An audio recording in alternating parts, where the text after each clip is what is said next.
What's going on, ladies and gentlemen, and welcome back to the Nerdwide podcast. I'm your host, Tyler Haynes, with my good friend and fellow Superman fan, Chris Rivers. There was a lot I was about to throw in there, and I just ended up on Superman fan. So, I'll take it. yeah. Chris, how you been? It's been 2 weeks since we recorded. Yeah, been kind of eventful, kind of not. Getting used to a new schedule at work, so. Oh, is it more overtime or less overtime? No, I'm mid-shifting now, so. Ooh, can't go wrong with the mid shift. You know what I mean? And Yeah. listen, work is work. A lot going on. This weekend was probably the chillest I've been. I've been going into work the past couple weekends. This weekend I did not. But I want to say it's strictly because there's a new game out called Marvel Rivals, which is a new, I forget what kind of shooter they call it, but it's so much fun and it's free. And I've put way too many hours in it since Friday night. But now I've got our big trauma survey coming up for my job, and we'll see where the week takes us because it's going to be nuts. I haven't watched last week's Doom Prophecy, and there's another episode tonight, if that tells you anything. So that means you have been busy because if I'm skipping out on Dune, there's an issue.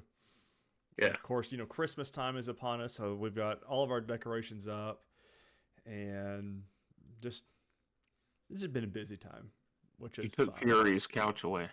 Yes, and he was upset about that. It's actually in the garage.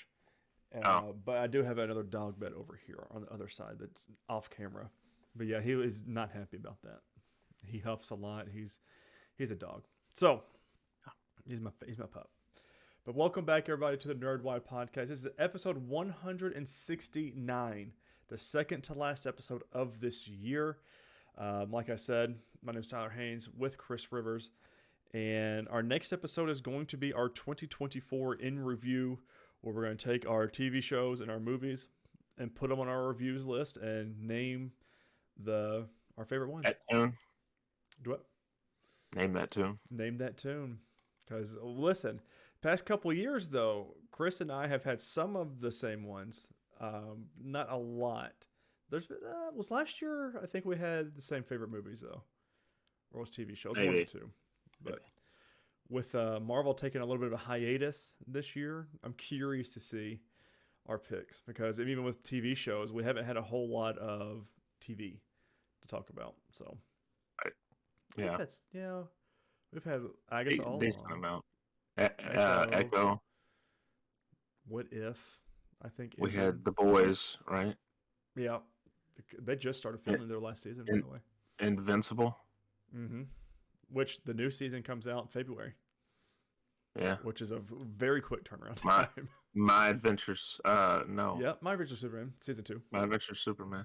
And Superman and Lois, of course, which is going to be the highlight of this episode. We're going to talk about the penultimate and then the series finale of it.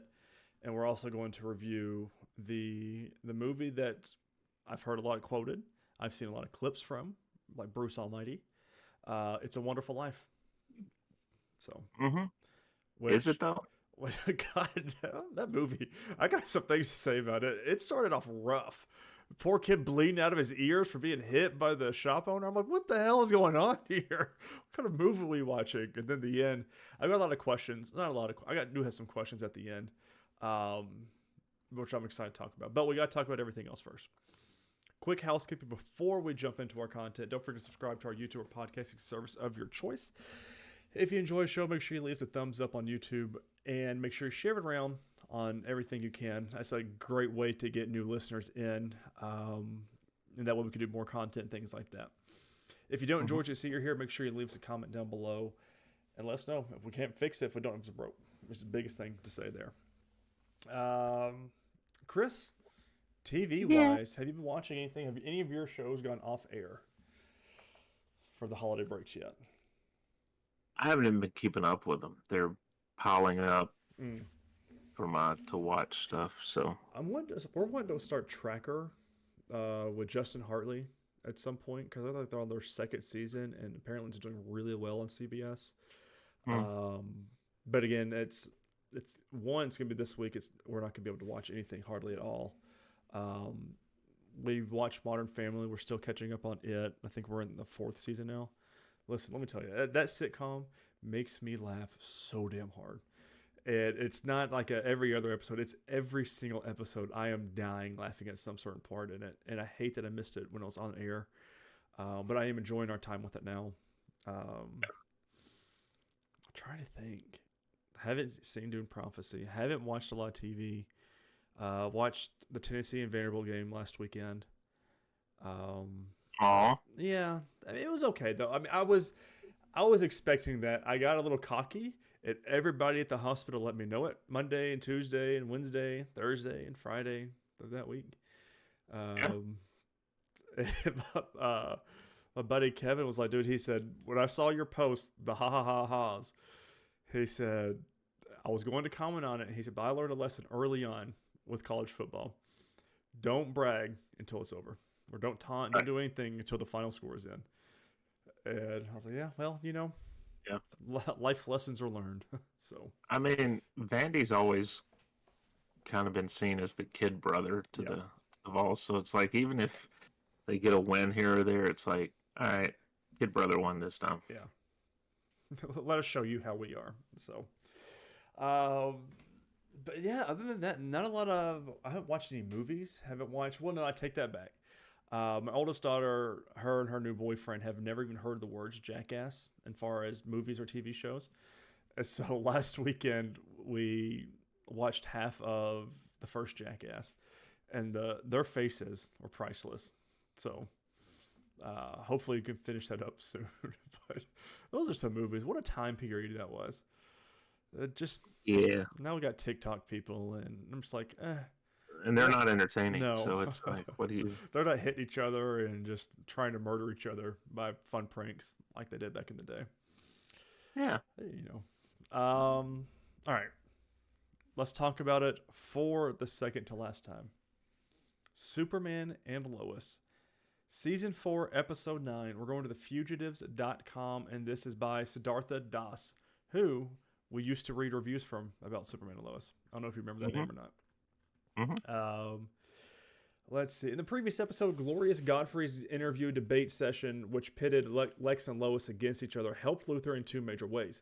Firstly, Godfrey's skewed journalism put a dent in the Lois and Superman's reputation by hailing Lex as a victim of their enmity, thereby boosting his public image. Secondly, the debate was set for a distraction that allowed Lex's techie, Milton, to hijack John Henry Iron's steel battlesuit, which was later upgraded, customized by him for Lex. Both of these plans are orchestrated by Amanda, Lex's assistant / romantic interest, whose unwavering support has proven to be crucial for Lex. A major rift pops up in their partnership in the present episode as Lois and Clark try to get under Lex's skin as payback for all of his past actions. Clark goes to Metropolis to directly meet Lex and manages to trigger Lex's egotistical self by insinuating it's only due to Amanda's assistance that he's been able to gain a temporary upper hand at present, reminding him how badly his attempt to take over Smallville failed otherwise. This prompts Lex to double down on his efforts to take on Superman on his own, shunning Amanda's strategic approach for his head-on conflict approach by checking on Milton's progress with the battlesuit. I really enjoy the aspect that everybody knows who Clark and the boys are, because he flew right into Lex's office. That scene was very well done, and I still do think that Michael Cudlitz and Tyler Hoechlin are the best actors in the show, and I feel like the show is better when they have more and more scenes together. And this one was very chilling. He said Clark goes in and goes, "Oh, nice tie," and then immediately as soon as Superman leaves, he takes off the tie in frustration. It's just those small little writing cues are so very well done, and it shows a relationship. And again, he looks so much better as Lex, just completely bald-headed and bald-faced. And Yeah. I hate that it took us this long to get there.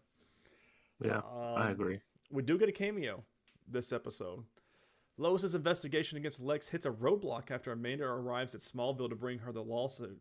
Lawsuits of Lex's lawyers are filing against her, and with the news that Cheryl, Lex's lackey who honey trapped Sam Lane, was Lois's only link to build a case against him, has also been taken care of. Which, do we really think she's dead? We never saw her again. Yeah, that is. I mean, they never showed it, Yeah. She but said they there's did, but I'm like, but there's no reason at this point to probably concern ourselves with it. yeah. Uh, Lois takes notice that Amanda believes that Lex considers her as equal and trusts him wholeheartedly. Knowing what kind of monster Lex is, Lois warns her, though. Seeing Lois frustrated after losing any option to make a stand against Lex, Clark comforts her and advises her to start from the ground up. This prompts Lois to seek unlikely guidance as she decides to approach an incarcerated Bruno Mannheim, who was the one responsible for framing Lex the first time, which, like a domino effect, resulted in vengeful Lex seeking revenge against Lois and her family. Bruno holds a grudge against Lois and Clark, given the nature of their interaction in the previous season, but at the same time, given the way Lois assisted his deceased wife, Pia, during her final days, Bruno is grateful towards her to some extent as well. I loved these scenes with Bruno Yeah. and them playing off of the humanity, because that was something we talked about last season when we watched the show, of these guys were friends to the Kent family, but they were also the villains. And it was that brilliant writing and that push and pull of their relationships. And I love those kind of stories, because was Bruno in the wrong? Yes. But he was doing so to help Pia, who became Lois's friend during the treatment. And it was very well done. Additionally, Lois manages to talk Bruno into helping her by warning that Lex could target Hobbs Bay, Bruno's territory, to take revenge upon him and even bring harm to his family as well if he isn't stopped in due time. I do wish we would have gotten Mateo cameo this episode or this next one, but which is fine. Even though Lois isn't able to dig up any dirt on Lex by questioning Bruno, she learns that Cheryl and Lex used to be an item. Lois realizes that Lex had exploited Cheryl and killed her when she was turning out to be a liability. A similar fate she is certain awaits Amanda as well. Again, they said she was dead. We never saw a body. Who really knows? Same thing with Otis, though. But Otis really did die in the public eye, I guess. Whatever. Lois warns Amanda about Lex, mentioning that she should be more careful about trusting a person who didn't even value his relationship with his daughter, when his personal vendetta, by extension his ego, was in question. Amanda, who previously had sensed a bit of coldness from Lex, can't shake the feeling that Lois is right. Yeah. Thanks to John Henry's steel suit being at Lex's disposal, Clark's diminishing powers have now become public news. The world, again, great writing here. Like, how are we going to work in that Superman's getting old? Well, we'll have this suit that had all this information in it. We're just going to tell the world. Very cool. The world grows concerned about its protector, which troubles Clark. Additionally, he has to keep in mind that Lex could launch an attack on his family at any moment now that he has his battle suit. Clark decides to take the twins to train together for the first time in the Fortress of Solitude, but gets disappointed to realize that they are nowhere close to being ready to even match up to his current depowered level. Jonathan and Jordan are able to sense Clark's concern, and while Jonathan is all too eager to prove himself, Jordan, still held back by his self-doubt, thinks it's probably for the better that they don't engage in the conflict.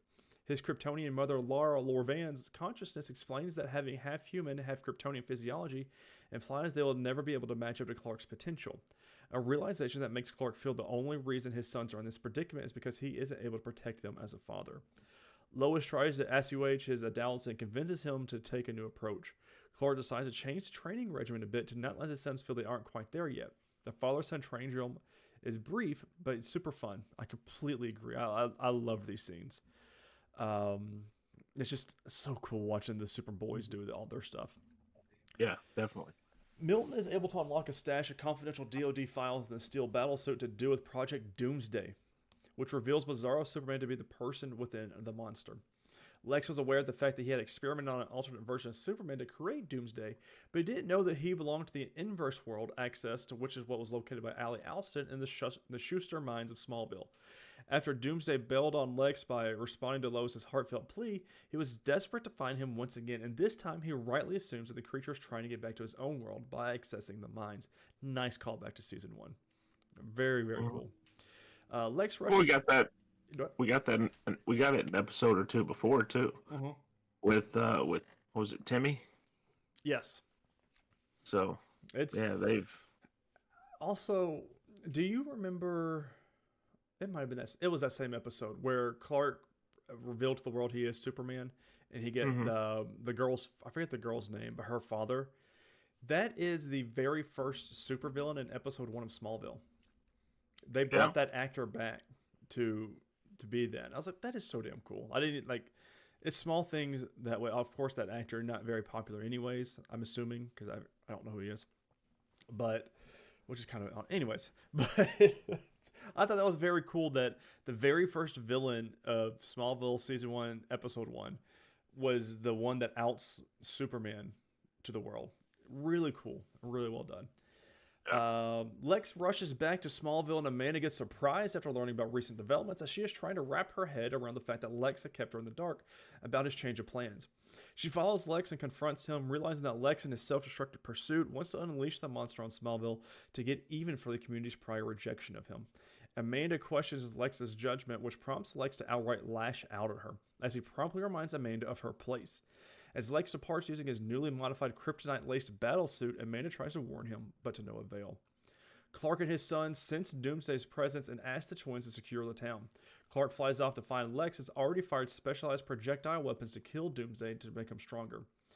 After killing and resurrecting Bizarro Superman time and time again, Lex had created this monstrosity, and he follows a similar approach to kill the monster so it is reborn stronger. It's a pity because Doomsday had finally decided to mind his own business and find a way back to his own homeworld.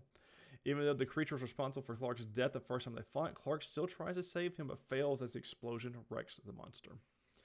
Doomsday now emerges stronger with more evolved physiology, totally mimicking his comics counterpart with all the bony protrusions being prominent, and he takes flight to appear right in the town square in the middle of the day, right in front of Lois and the twins. He looked excellent. Like, I found this episode and then the next episode is where all the CGI budget went to, and rightfully so, because especially the next episode we're going to talk about, he looked great.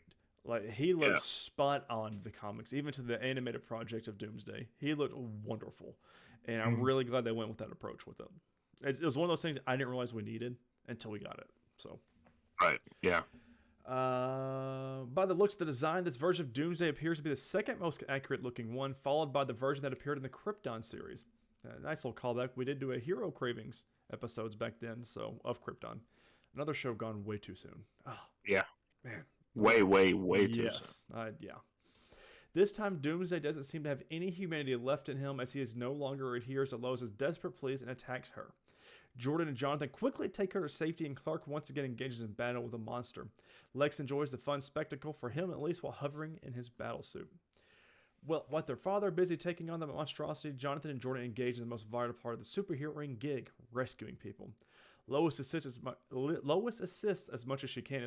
I didn't like her doing any of this kind of stuff, but I get it. There's a brilliant sequence of Jordan doing his best to calm down Vicky May, the elderly diner owner who is having a panic attack from the sudden mayhem, and is surely going to leave a quiet impression among the fans. Again, another callback to the earlier seasons of him having his panic attacks. It's so good. The fight with the empowered Doomsday takes a toll on Clark's body, who is already having a hard time with his diminished strength.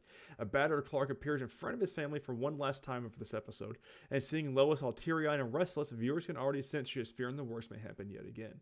Clark asks his sons to not engage Doomsday and conveys his love for his family for the final time, which, by extension, is the Maker's way of bidding the fans adieu.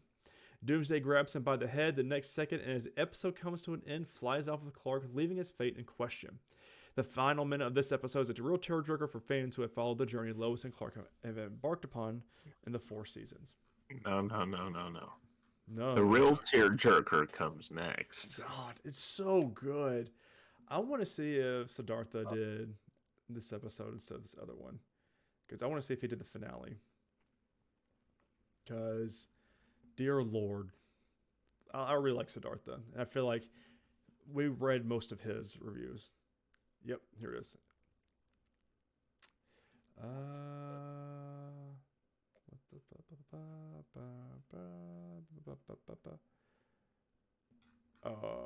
Okay, yep. All right. The final episode of Superman and Lois by Siddhartha Das. Was it the pandemic years?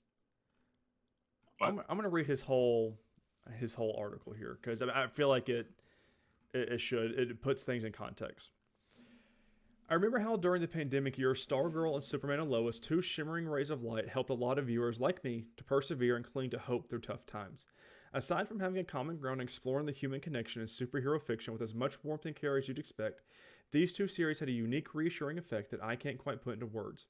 Stargirl ended a couple of years ago, leaving Superman and Lois to shoulder the duty of providing that emotional comfort we needed, and the day the countdown to the end of the series began as well.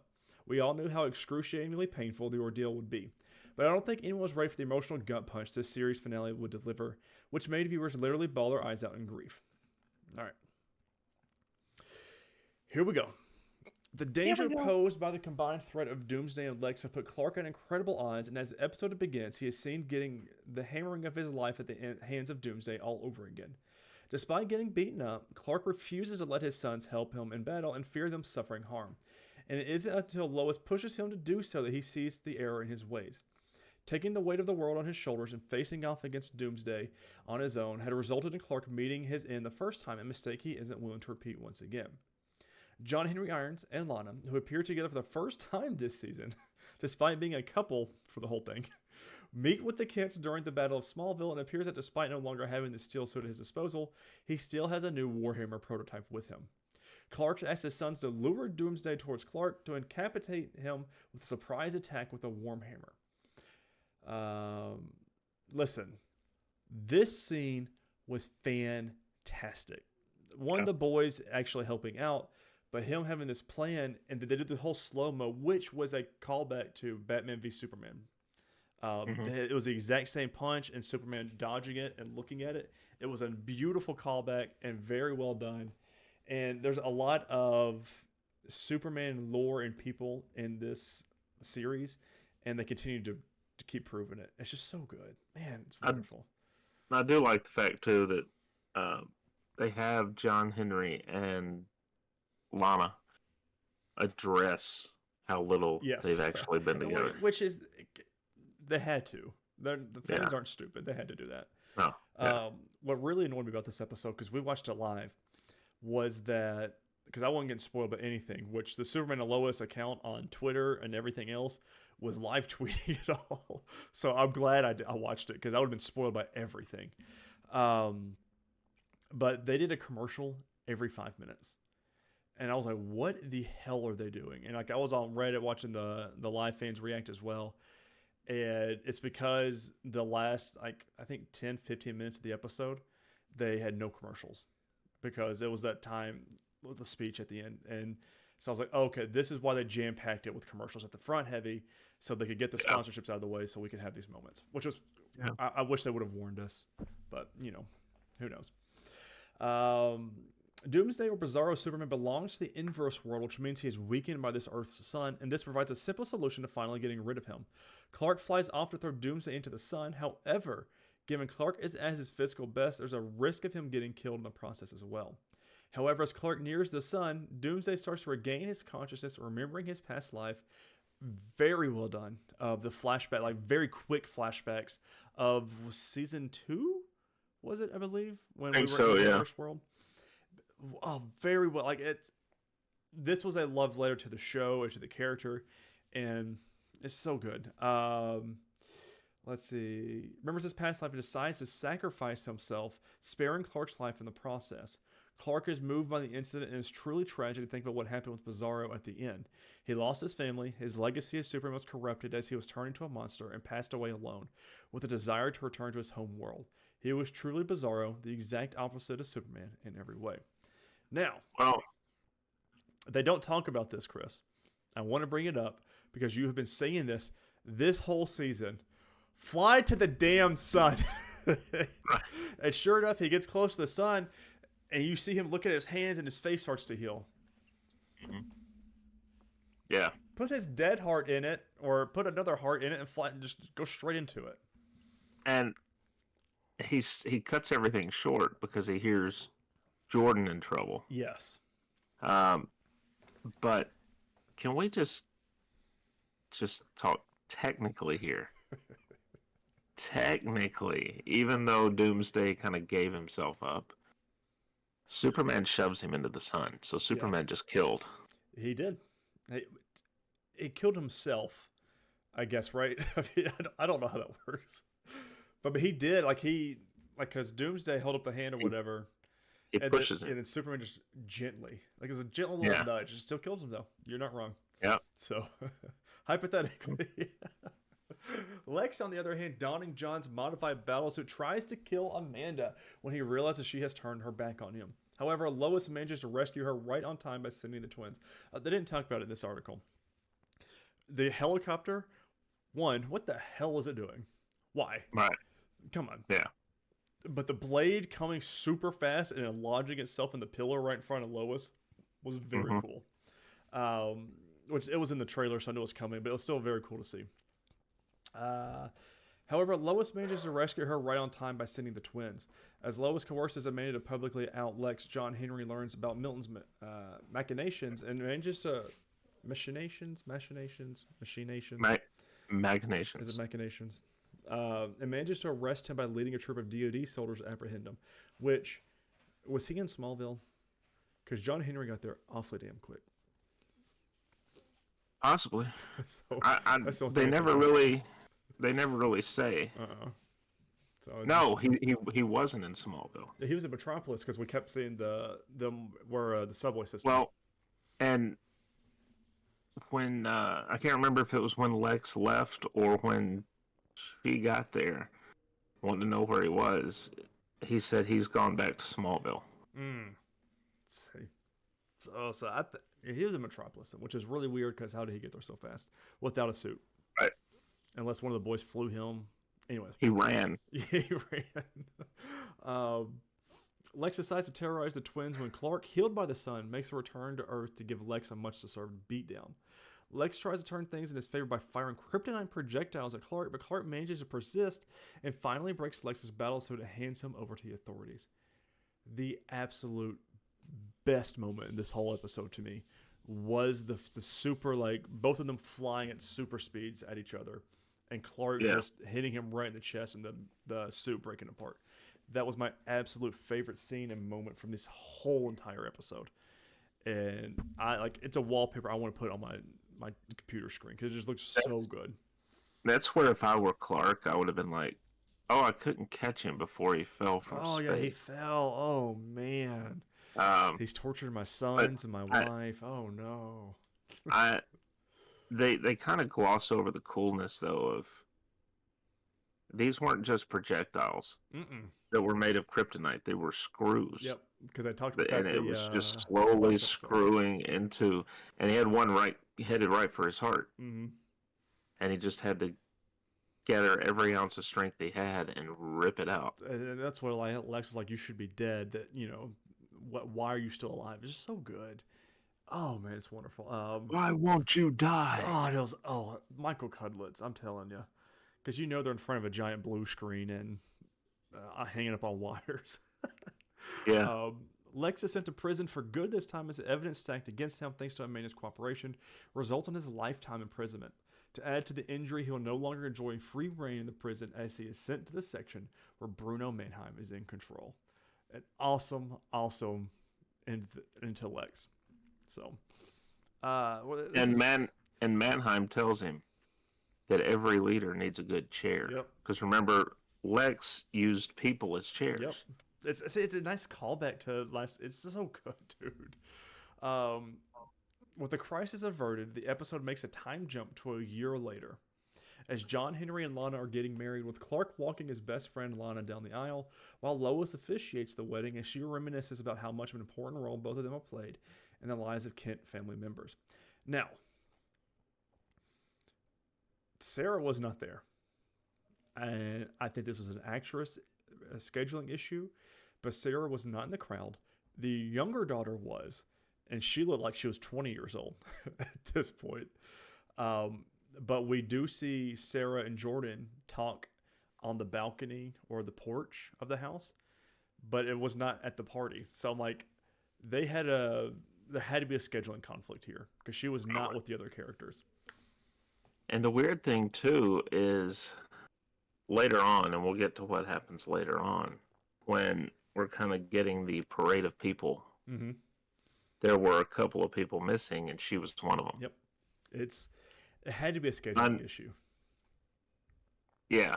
And same thing with his brother. It would have been good to see his brother too, from a towel, because we have not seen him. They hardly even mentioned him this season, which it would have been nice at the end at the house scene it would have been nice to him to at least be standing there because I mean he did become his brother and everything else. Yeah. Um, again, real weird officiating this wedding, Clark walking her down the aisle kind of thing. It was, I know they were doing happy endings, but it was just kind of. This is the only thing that didn't sit right with me this episode was the wedding, and then the dance at the wedding, the conversations at the wedding with Kyle was kind of awkward, but Lana and John are expecting their first baby, while Chrissy and Kyle are expecting their second. Again, these people are like in their 40s and 50s. They need to be stopped. High risk pregnancies are serious things. I mean, it's a small town. They gotta repopulate the town. You know, technology around. Too many people have died in that town. They gotta get more taxpayers. I did like how all of the extras were in this wedding scene, and it was kind of like their send off as well. Because I mean, literally every extra we've had that's been around the town was in the barn. I thought that was very cool and very well done. Jordan meets with Sarah, who is studying abroad and has returned to town for a while, and she maintains that she is better off away from home as she found peace in her life. Jordan in turn reveals that he too has found peace and has found a place and a purpose in his life in the town, shouldering his responsibilities as Superboy. A subtle yet emotionally heavy moment follows as Clark looks on as a crochet design frame Martha Kent, his adoptive mother, had made with "It Went By So Fast" written on it, which is the title of this episode. Not only is the series finale a reference to that, but it also acts as a meta commentary on the journey of the journey itself. This is the only time the episode alludes to Clark's mother, and it is done perfectly. I forget who plays Kyle. I forget who plays the guy Kyle Cushing. But the actor that plays him got the tattoo on his forearm and said "It went by so fast" with a nod to all this. So I thought that was kind of cool. Lois and Clark discuss their legacies that the world will remember them by the ideals of truth, justice, and a better tomorrow they shared. Oh, that scene almost broke me. It still almost breaks me. I think it's interesting that because obviously back in the day it was truth, justice, and the American way, but and they've amended that. I forget when it was changed. It was changed, I think a decade ago, maybe. Yeah. If not sooner, but it has changed recently. But it was so good, them saying this line, because, I mean, that's what it's about. And then some very quick stuff here. That almost broke me, by the way, as Clark was talking throughout all of this. His monologue almost broke me. Yeah. God, yeah. I mean, it's one of those I'm not crying, you're crying kind of moments, because it's like, oh God. Man, it was good. I would like to get the full quote of it someday. I feel like that'd be kind of cool to have a picture of Tyler Hoechlin as Superman with all the words written on it. I like a lot of the big quotes here in this. Clark had gotten a second chance at life thanks to Sam's sacrifice, but it was borrowed time he was living on with the incompatible human heart. As Clark narrates the aftermath, it was revealed that he lived for 32 more years, and that he and Lois made the most of it during that time. Again, one of the problems I had, they didn't really look that aged. They did not look 30 years older. Which, with him, you could explain. Correct. With her, not so much. So I was like, we could have. Same thing with their previous selves, like when we did flashbacks, probably could have done a little bit more. So you could probably explain it with her. I mean, when she was pregnant, she would have had Kryptonian cells growing inside of her. So helped her keep her beauty. So we see they made most of it during that time. They started a charitable foundation in Smallville to help the world hold on to the hope that despite being fraught with woes and uncertainties, it will become a better place for future generations to come. Clark and Lois meet up with Bruno, who possibly gets exonerated later in his life, and offer him a chance to make a real change by making amends for his past actions. More than his heroic endeavors, Superman is known for connecting with people on a human level. And like always, Superman and Lois perfectly highlights that. Clark prepares super suits for his sons at the Fortress of Solitude as he entrusts them to take over the responsibility of saving the world in his absence. In a glorious sequence, Clark, Jonathan, Jordan, John Henry, and Natasha are seen soaring above the clouds wearing each of their costumes and armors. This is the first and unfortunately probably the last time Superboys will fly together in their costume. That image has been shared all over the internet, and it is like chef's kiss. It is beautiful, wonderful, and I've got no other words for it. It's very well done. We finally got them in their super suits, and they are actual comic versions of their super suits, and which of course Jonathan's and Jordan's were just different versions of comic books for Jonathan, because he only has one son in the comics. So there's different versions of his suits, which is so cool. And I love the way them standing in front of the hologram was really cool, and them of course flying together while he's monologuing was excellent. Clark and Lois grow old together, and the Kent family got bigger as Jonathan and Jordan got married and became fathers. By his own admission, Clark was no longer afraid of his mortality and cherished every single day he got to spend with his family. Question. Yes. Do you think either, because one of the girls, Jordan, I think it was Jordan's wife, was blonde, right? I think so. And it was Jonathan's wife who was brunette. Do you think that was supposed to be Candace? I don't know. They never say. Yeah. Well, it's weird for them to do a time jump. Well, I guess it makes sense. But of course, it's the cameo of the big cameo that Bitsu kept teasing out. Alexa, stop. She wanted to listen to me for some reason. But was Bitsy's husband played?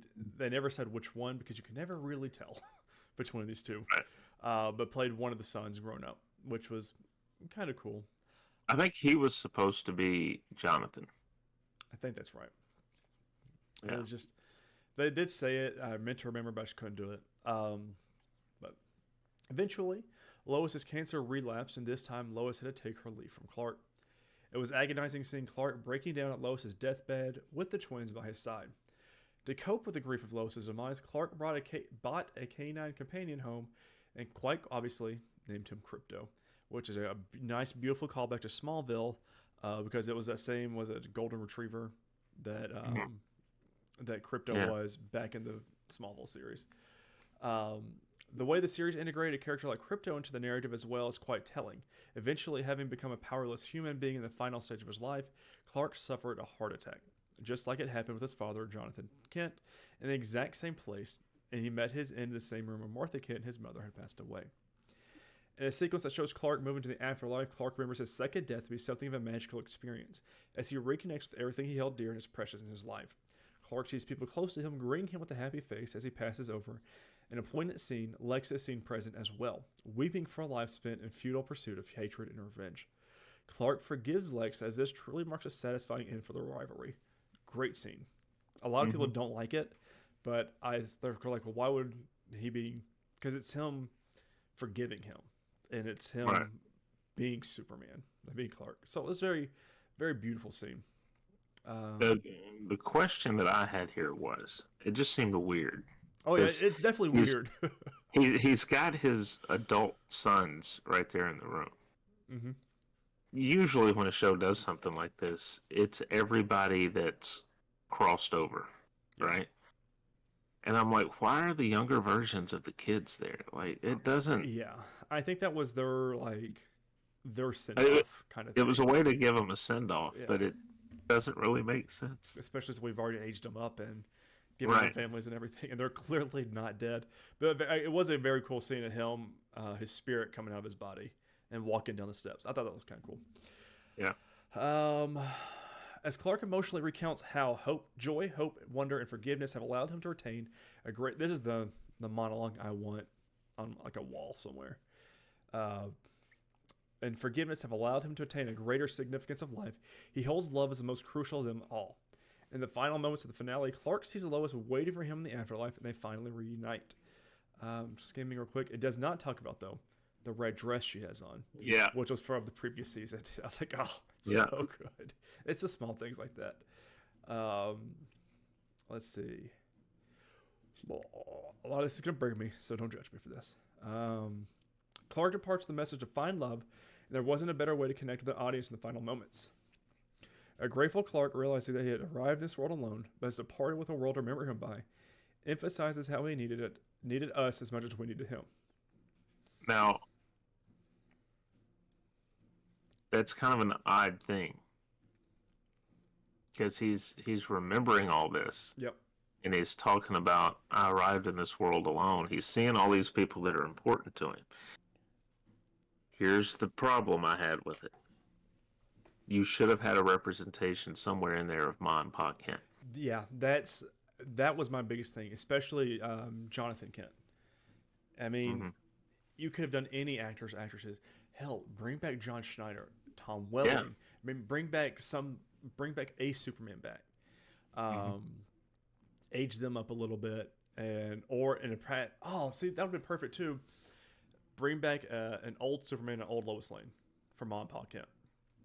Who cares if she wasn't the one that we saw at the the Ma Kent we saw in the very beginning of the series? But I'm with you. That would have been great.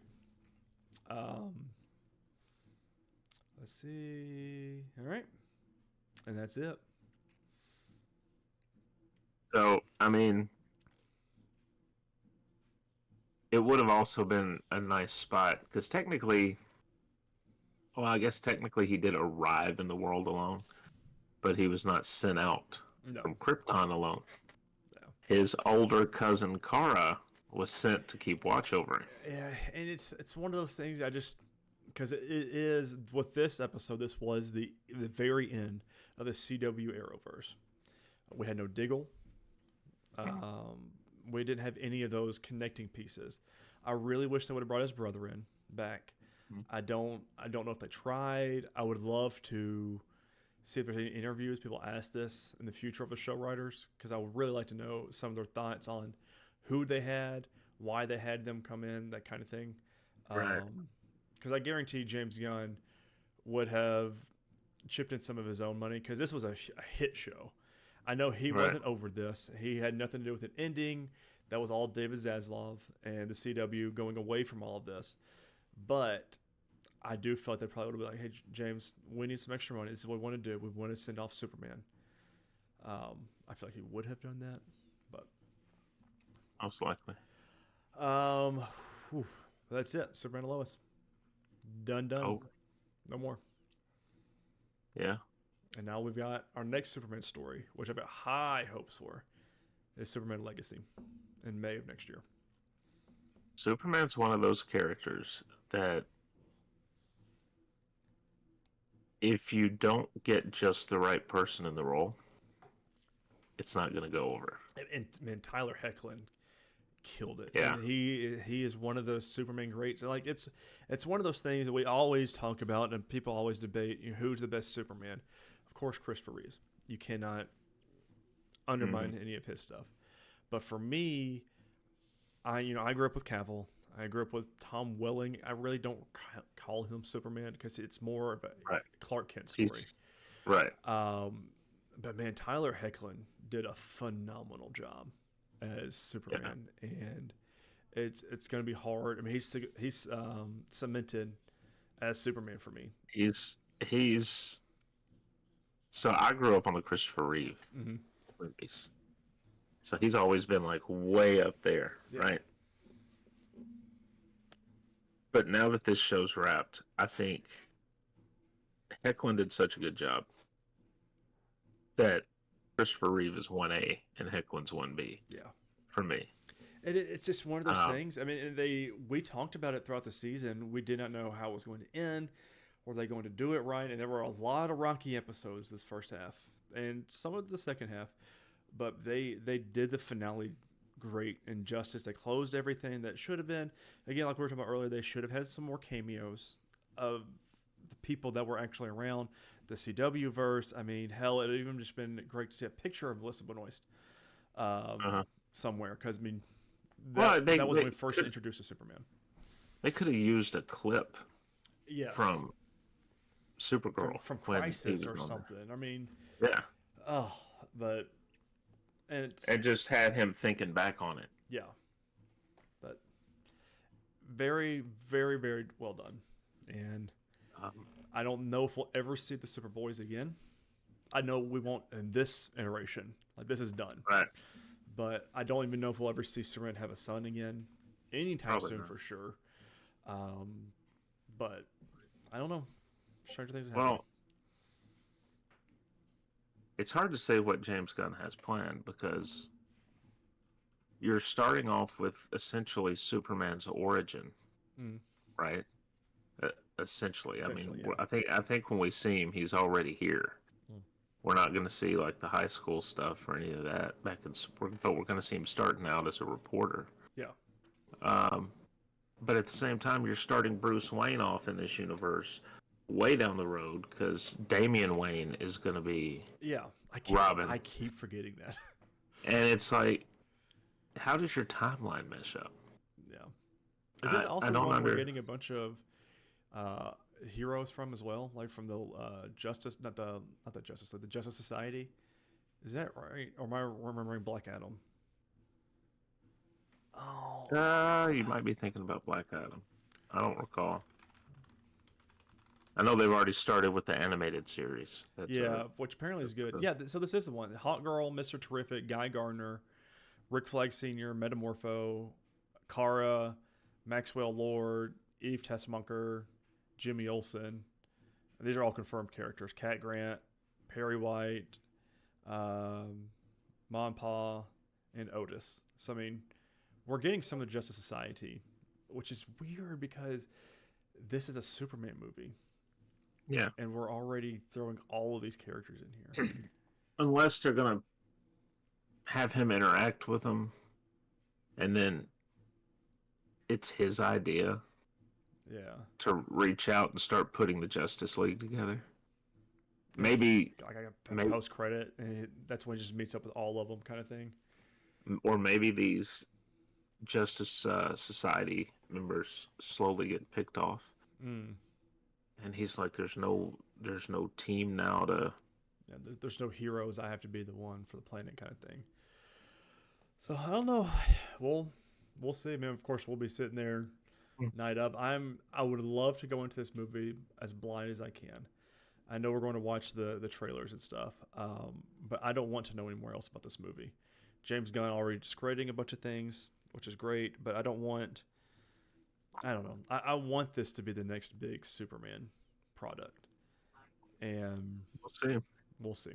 Yeah, that's so. Do we have any heroes in Douche Canoe from these? Um, I mean, Crypto. Crypto. Um, Just, do just we? he looked like a good dog. He looked like a good boy.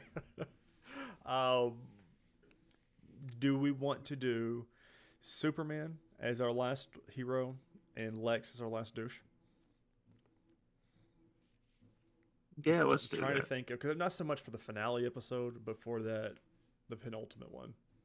Yeah, Because he went after Amanda, just didn't even give a rat's ass about her, which was fine. although you could probably make the argument more for John Henry for coming up with what allowed Superman to defeat Oh, Doomsday. that's true. But Just had sitting on a sitting on it. Oh, it's a prototype I've been making. He doesn't know about this one. Dumb. All right. Which, of course, during our 2024 interview, we will name our ultimate douche and ultimate hero of the year. I don't know how we're going to do that, but we're going to. So we'll try. stay tuned for that. But that was Superman and Lois finale.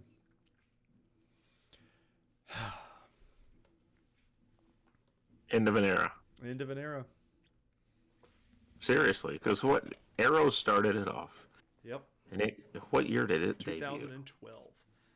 I watched So- the first episode of Arrow with Jamie in my grandmother's bonus room when we first started dating.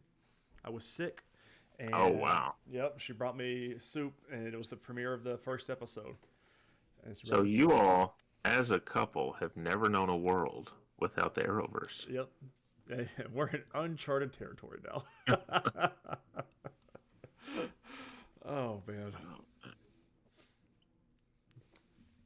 Mm. Hey, we got to talk about movies, don't Let's do.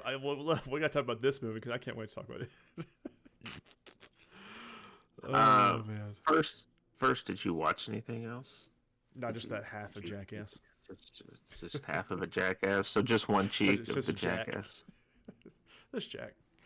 Are you sure it was just the Jack, or was it just? It could have been the itch to the ass. Yeah, never know. Uh, so I watched two things this week outside of what we're supposed to be discussing. First, I watched Planes, Trains, and Automobiles, which is a classic John Hughes movie with John Candy in the role of Del Griffith and Steve Martin in the role of Neil Page. Um, Funny film. It's still really funny. The story is basically that Neil is trying to get back to his family for Thanksgiving. Everything that can go wrong does. Kevin Bacon actually has a cameo in this movie. A young Kevin Bacon racing Steve Martin for a taxi cab. Oh. Um, John Candy seems to be in the way at every turn. And they end up traveling together, trying to do anything they can to get Steve Martin home back to Chicago for Thanksgiving with his family. They show up Thanksgiving Day. So they do make it, but everything along the way is just crazy. It's insane. It's got a lot of good comedy moments in it. And it kind of tugs at the heartstrings at the end. So, like a classic 80s comedy, they always want to kind of get a little bit more emotion out of you. But definitely a good flick. I gave it 4.5 stars. It had been a while since I'd watched this one. It was, forget how long it had been. Good Lord. I don't know. Yeah, a minute. I gave something else 4.5 stars. Ooh, only 4.5. I gave it 4.5. It's Superman, the Christopher Reeve documentary that's available on Max. It was done, I don't know if it was completely by or in cooperation with DC Studios. But if you're not familiar with Christopher Reeve or his Superman, it's definitely worth a watch. They keep going back and forth between him after his accident and back into the past with his career. You get some footage from the movies.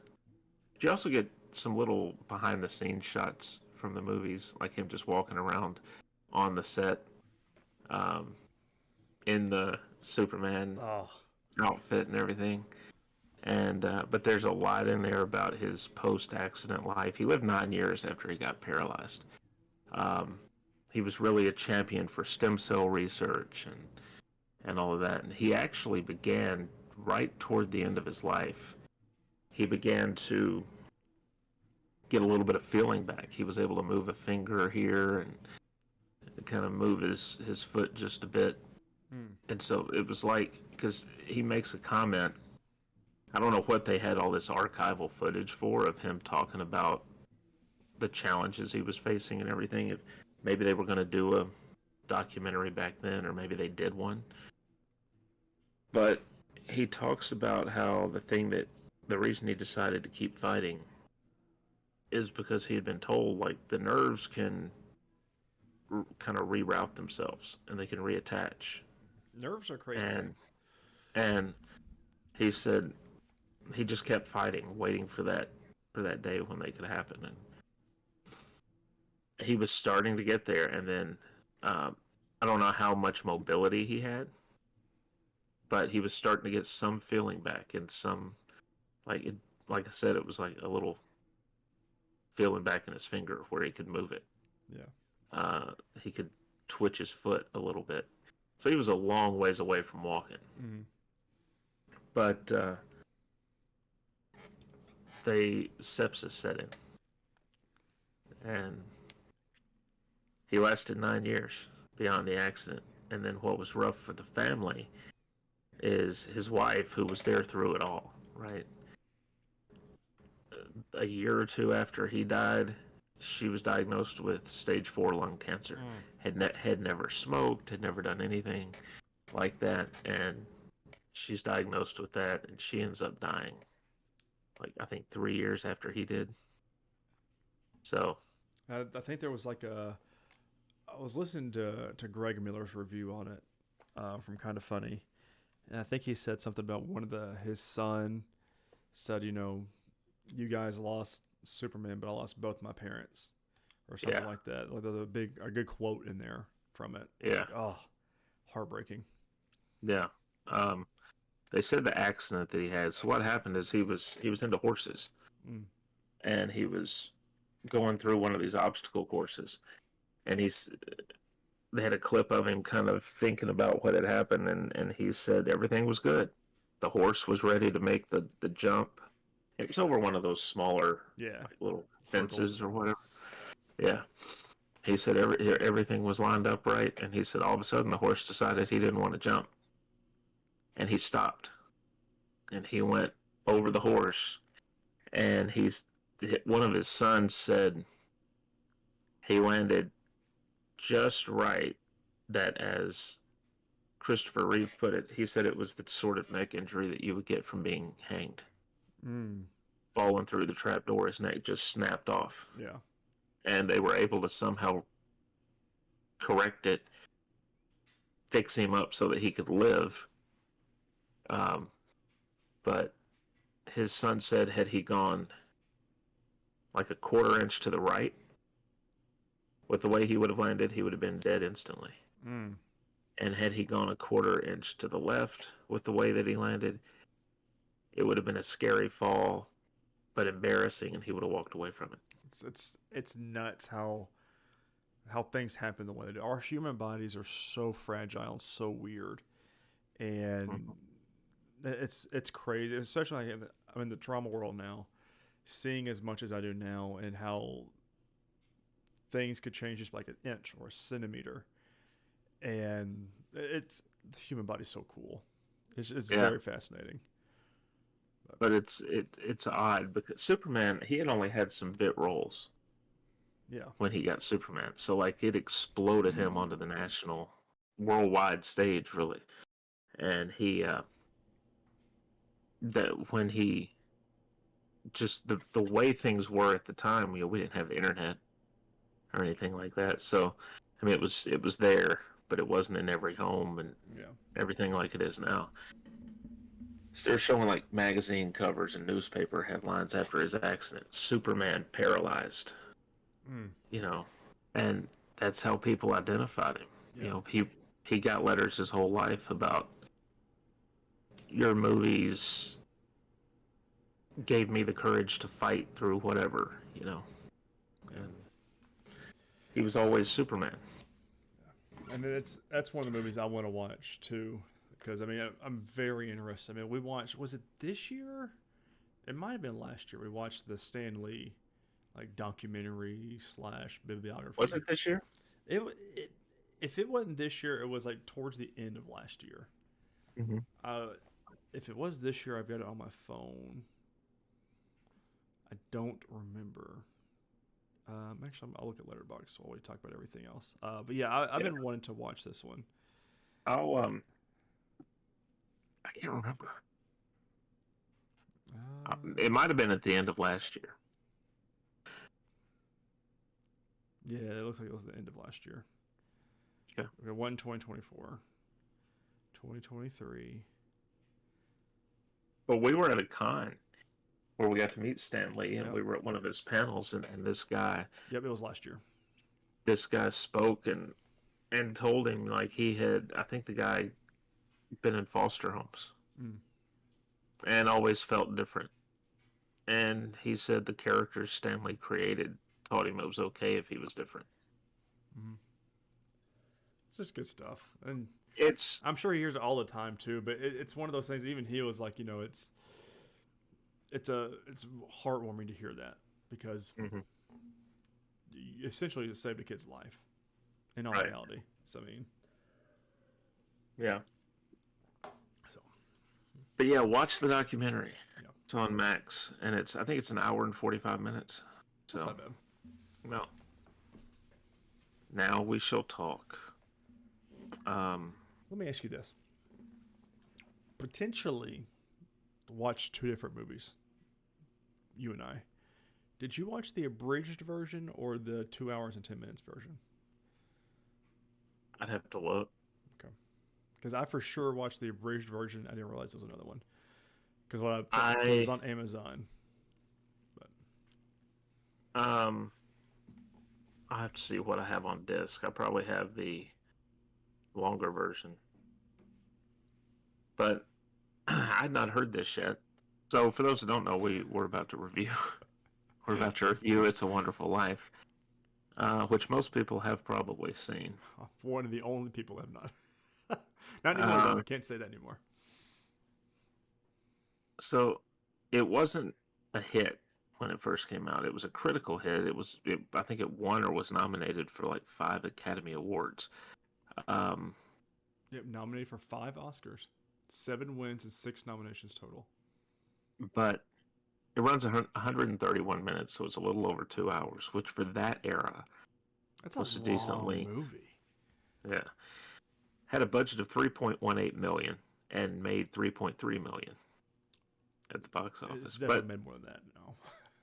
But it was released in January. Which, because this is a quote unquote Christmas movie, but You it's not kind of Christmas till the missed. end of the movie. You kind of missed the season. Yeah, it's. Ugh. Anyway, and I do see here that why do people have to do stuff like this? A modern remake is being written and directed Of course it by is.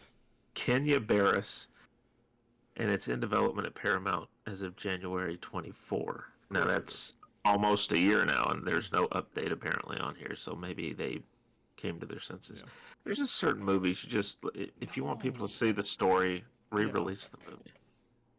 I don't know. Or re-release, like try to put it in color maybe, or there is a color version. Oh, I watched the black and white one, and I feel like I don't know. I feel like that's the way it should be seen. Yeah, it's the black and white. Yeah. I really enjoyed the cinematography of this one too, though.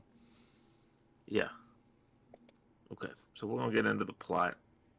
It's not too terribly long here, so that's what she said. Heyo. On Christmas Eve, 1945, in Bedford Falls, New York, George Bailey contemplates unaliving himself. The prayers of his family and friends reach heaven, where guardian angel second class Clarence Oddbody is assigned to save George in order to earn his wings. This is one of the probably most lovable but klutziest guardian angels that could be out there.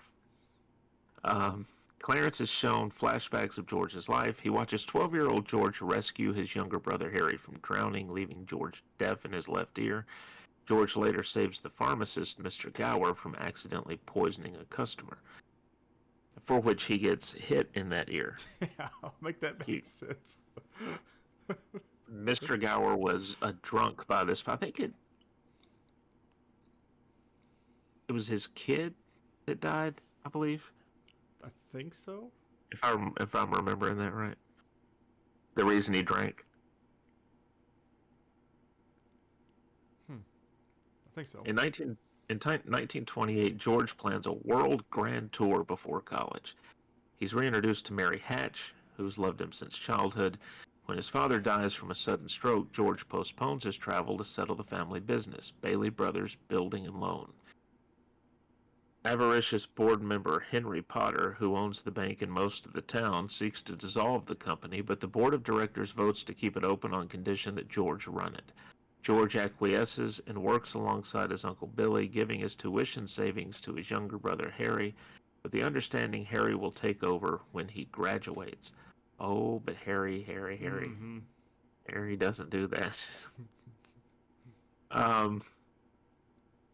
However, Harry returns from college married and with a job offer from his father-in-law. And George resigns himself to running the building and loan. George and Mary rekindle their relationship, and that just reads really weird. George and Mary rekindle their relationship and use their honeymoon savings to keep the company solvent during a run of the bank. Under George, I mean, this guy's getting screwed left and right. Every turn. He can't go on his world tour before college because he Mm-mm. has to be responsible. He can't go to college because he has to be responsible. Can't even go on his honeymoon Because because has to be responsible. has to be responsible. See Soaking what wet like responsibility gets you.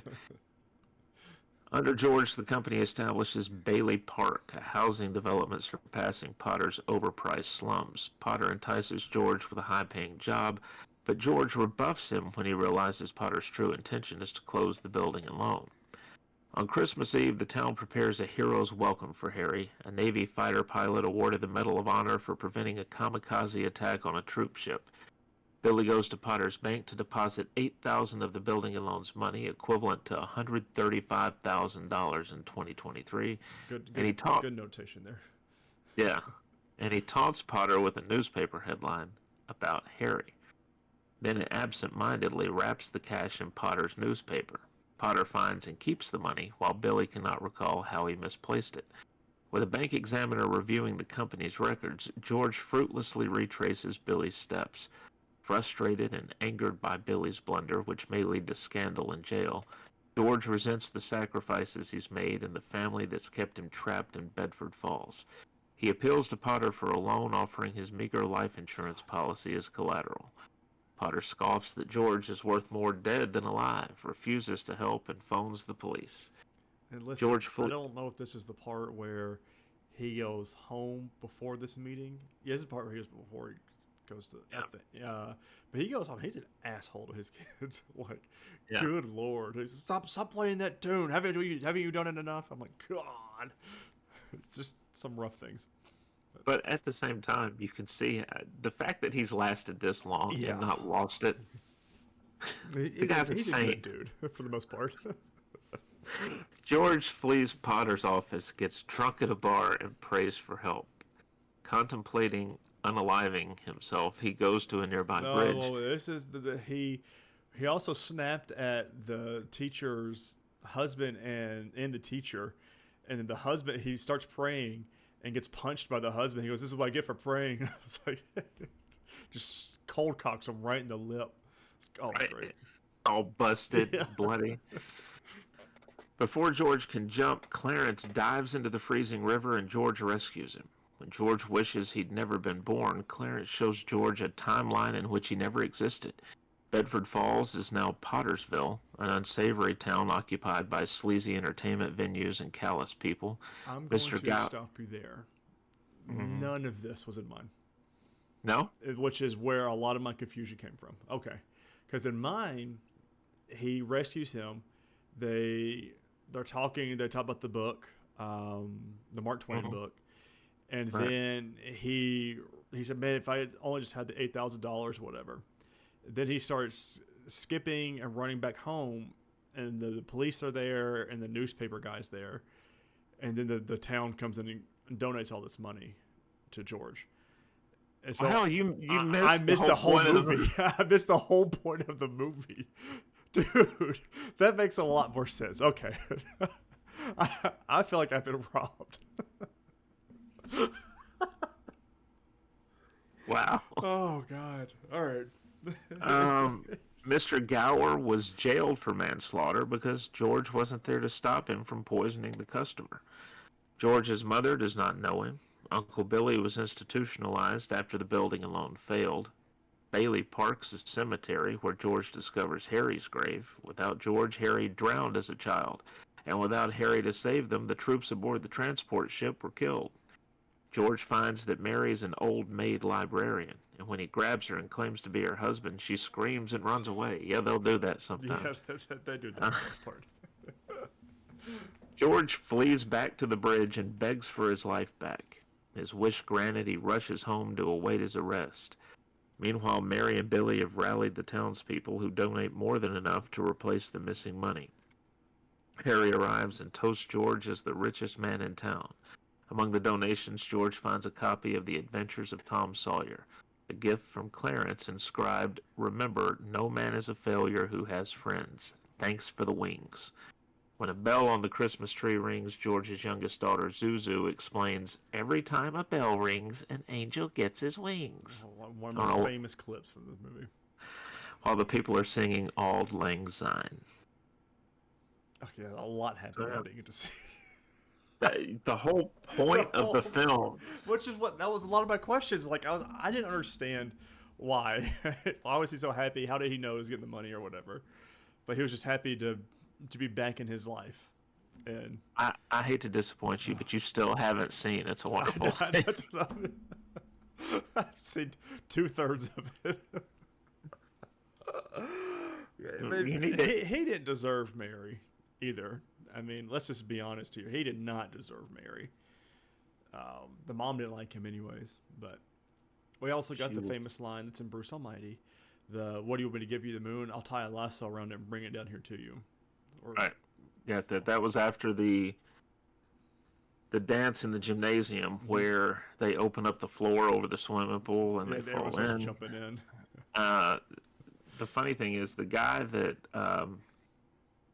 not the guy that tells him to do it, but the guy who decides to open up the floor is Carl Schweitzer, who most people have seen as Alfalfa in The Little Rascal. Oh, wow. That's pretty cool. Yeah. Nice little cameo. So when you go back and rewatch this, since it's still 'tis the season, you can.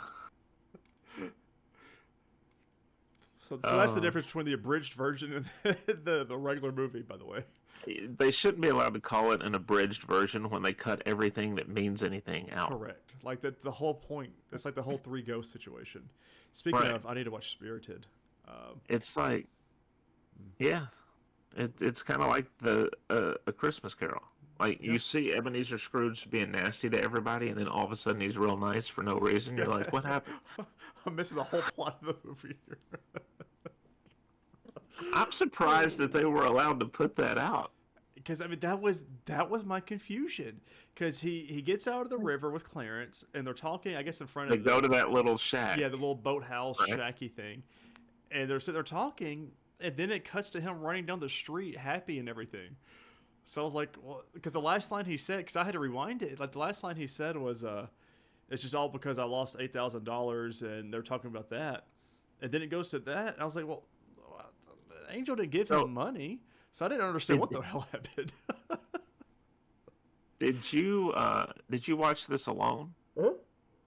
That's why. Because if Jamie'd been sitting there, she probably would have been like, "This isn't right." Yeah, we're missing something here. I mean, okay, so for the one that I saw, I gave 3.5 stars. Okay. I don't feel like it's valid, and I'm gonna put an asterisk on this review for me because that's oh god, I feel like it. I know you're busy, but if you happen to watch it before we do the year end, you can amend your rating. I've got 3 weeks to do it, so I mean, I feel like there's like 20 or 30 minutes left of it, so I gave the full version. I gave the full version 5 stars. Oh god! Out of 5. Yeah. Baffled right now. I was sitting there. That answers all of my questions. You jumped in and you're like, so this is explaining why I'm confused. And I'm like, what's confusing about this part? It wasn't in the version you watched. Huh. You learn something new every day. Oh man. All right. That is our last review with an asterisk for the year 2024 in a classic Nerdwide fashion. I've only got half the story, so next year, no asterisks. No asterisks. That's a good goal to have. Ladies and gentlemen, we are in a couple weeks before the new year. Chris and I are going to sit down and talk about all of our movies and TV shows and review them. We're going to do a top 5 of our things. We're also going to name our hero in Douche Canoe of 2024. Very coveted, very highly sought after title. Well, one of them is anyway. Well, that's true. Well, unless you love to play your villains, then you want to have that. Yeah. But we all hope you have. Thanks for listening and watching. We really hope you enjoyed this episode. I'm so sorry that I've watched 2/3 of It's a Wonderful Life, but I blame Amazon, just like I do for most things. So don't forget to share on all your favorite social media platforms. Don't forget to rate and review this on your favorite podcasting service. On social media, go follow the Nerdwide account on everything because we are everywhere. So make sure you're doing that. And thank you guys so much for spending your time with us this year. It's greatly appreciated. We here at Nerdwide hope you have a great holiday and a great Christmas. And we will see you in a couple weeks for our year-end review. Until then, thank you so much for watching and listening, and we'll see you next time. Later, guys.